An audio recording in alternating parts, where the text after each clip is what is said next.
everybody, we're so glad you're here. Skylar, Stone.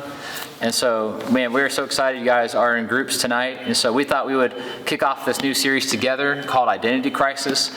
And as we know, so much of our identity is wrapped up in our relationships. And so we thought we would talk about some of those key relationships. And so today we're actually talking about one that everyone has. And so we're talking about the thing you guys want to talk about the most. Your parents! Yeah. Hey! Don't worry. We're talking about dating next week. Come back next week. But today, it'll be a good one. But here's the deal. Your parents, it does really set a lot of your identity and who you become. So you might be like Stone, who lives with his parents. A lot of you guys might live with your parents. Who knows?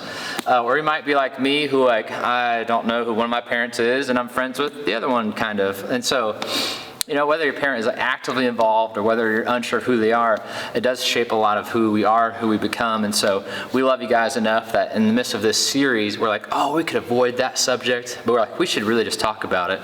And so, the first thing we want to do is just look at our parents kind of set the rules of our house. And so in your group tonight, we're going to ask you to tell us what rules you have in your house. Do you have rules in your house? Well, like you said, I am living with my parents. I'm 20 years old, so I don't have as many rules. He's ancient. He's old. I know. 20? I'm an adult.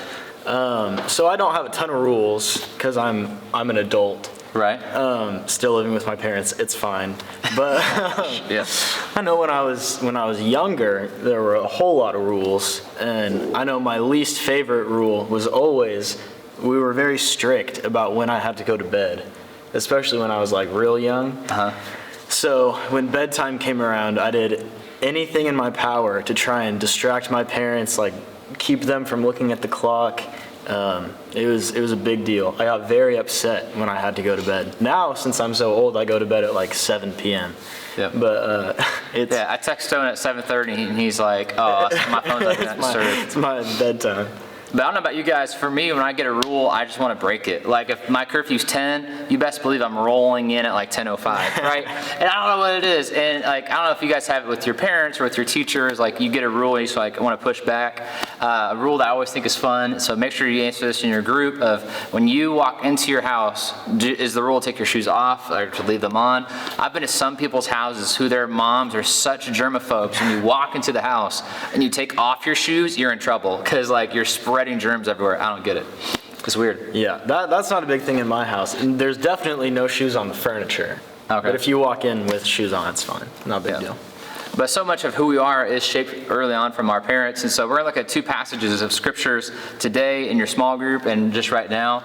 And so one of them is Ephesians 6. And so in your group, you're going to read a lot more, but I just want to introduce one to you. It says in Ephesians chapter 6, verse 1, "Children, obey your parents in the Lord, for this is right." And so as we look at that, we need to look at the word what is honor. And so honor is just not really a word we use a whole lot. And so even as we were talking about honor, it's what does that mean? What does that look like? So what's kind of the working definition you have with honor? Yeah, when I think honor, I think just doing the things that are pleasing to your parents and pleasing to God, doing the things that they would want you to do, being respectful towards them, things like that. Yeah.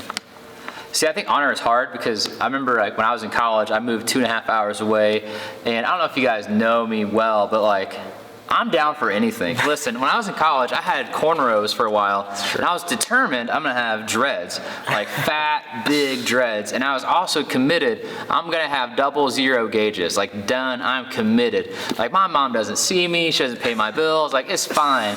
And one weekend I came to my mom's house, and she saw my hair, she's like, "What are you doing?" And I'm like, "Lady, calm down." I wasn't the most respectful, and she was just going off about things, and she said in the midst of that, "Oh, I wish you didn't get cornrows. I wish you didn't get dreads. I wish you didn't get gauges." And it was really interesting. I don't live under her roof, but she's not a follower of Jesus. And so I had to really figure out, I need to honor this person. So honor is more than rules. It's respect. And it's really thinking through, how am I loving this person? How am I serving this person? I think honoring is almost I'm on my knees serving you, and I may not like it. Your parents might have rules that you don't like, but they're for you. You know, and I know like in your groups tonight, some of you guys, you're in my position where you don't know a parent. So how do you honor a parent you don't know? And we're going to talk about all those things. But that's one of the passages we're going to look at. And the other one Stone has is all the way back in Exodus. All the way back in Exodus. Yeah, my mom also was not thrilled when I had cornrows. So moral of the story For today, his sister's wedding, guys. My For his sister's wedding. It was. I mean, you got to do what you got to do. It was. Yeah. It was fine. I liked him. Pictures That's all that are matters. worth 1,000 words. You should put it on our Instagram story this weekend. I might have to. Dude. If you get cornrows, send us a picture. Quarantine rolls. Right? Yeah, Right? yeah. Got it. Dad jokes. I know. I'm sorry. So if we look all the way back in Exodus chapter 20, this is the 10 Commandments. We see all 10 of them here. And Paul actually references that in the verse we just read in Ephesians. But Exodus 20 verse 12, it says, honor your father and mother, then you will live a long, full life in the land the Lord your God is giving you.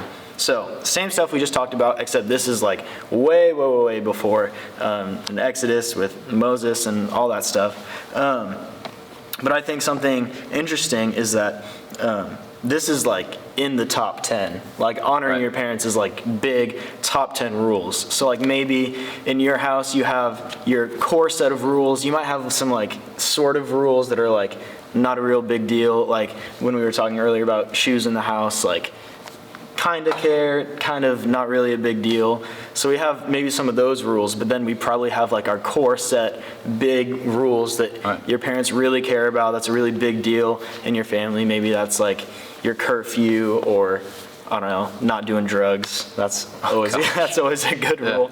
But you know, We didn't have that rule in my house. Really? No. That's why you had. Never mind. Yeah. But like the big rules that are really important, and that is in the Bible in Exodus, what we just read, 10, the big rules, big things not to break, and honoring your mother and father is one of those. So it's not just one of those rules that isn't a big deal, that God doesn't really care about. God really cares about this. He really wants us to honor our parents, really is making a big deal out of that. And you may not know the 10 Commandments. The rest of them are like, don't kill people. Stuff we would all agree on, right? Don't steal from people. Stuff we would agree on.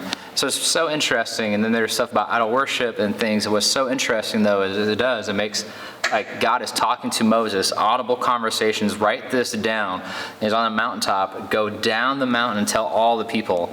And so I don't know, like if I was God, I don't know if I had like a top 10. I don't know if I would slide it in there as a rebellious person, you know? And so it's so interesting as God does put in there. And so we know in your groups tonight, you guys are going to wrestle with these passages, wrestle with what God is doing, what God is speaking. And so we love you guys. We believe that you matter. We're so glad that you're here, and we can't wait to see you next week.